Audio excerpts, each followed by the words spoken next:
We don't engage in negatives. We understand that there are times that we could do things better, but we think that the business of sport requires much more of a positive approach, and we have been pursuing that modus operandi.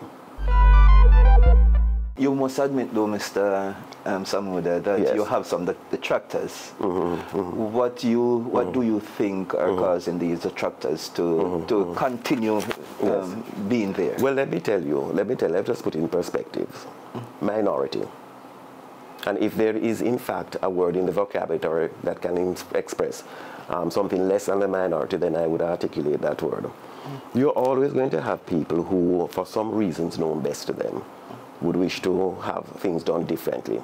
But happily, the majority, if I may say 99% of our stakeholders, feel that we are on the right path as an executive, we're on the right path as an association.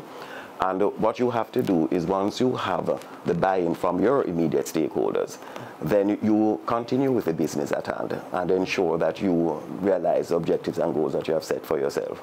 So we don't engage in negatives.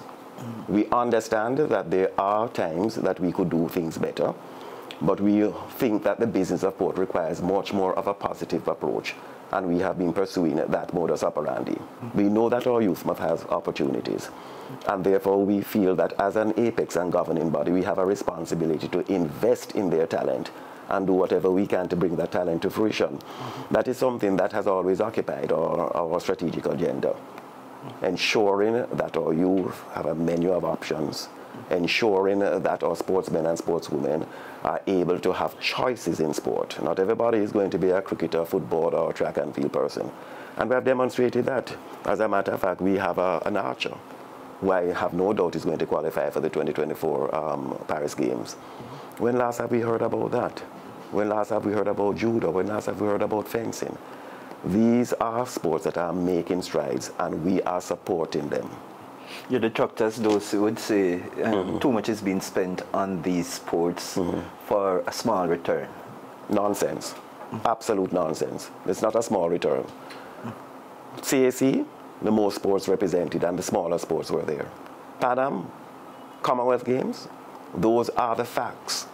And the so-called smaller sports, which of course is not a term in our vocabulary at the Jamaica Olympic Association, have been doing exceptionally well. And as a matter of fact, per capita, they're doing very well. And what we are saying is give them the opportunity, give them the resources so that they can bring the talent to the fore. And we are able to fertilize that talent as an apex organization. But that is nonsense, absolute nonsense. So you're saying these detractors don't have a legitimate growth there? Not at all. They must be informed. They must bring an informed mind to the sport in sector, and they must understand that people have an equal opportunity, as is enshrined in the Olympic Charter. The Olympic Charter articulates quite clearly that every athlete must have an opportunity to transition to the Olympic stage. And we are living that objective. Let us even use a business principle and a commercial principle. And let us simplify. Don't put your eggs in one basket. That is something I'm sure your mother and grandmother and your father and your grandfather told you. Don't put your eggs in one basket. There's also a principle in commercial: diversify your revenue base. And you take that principle, diversify your athletic base. And I use athletic in the broader sense of the term. You also pray in aid of the fact that you must give young people a choice in life.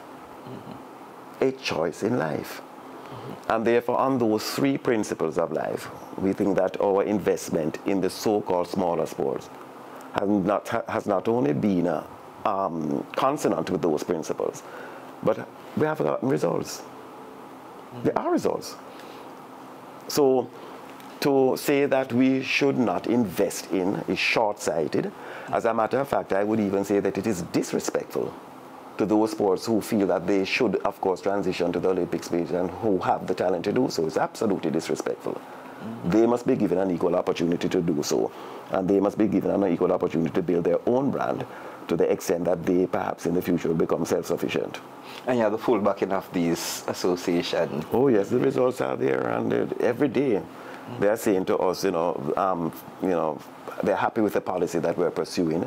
They're happy with the vision that we're articulating. They have now been brought into the vision, and they have a greater sense of democracy in terms of their contribution to the Olympic movement.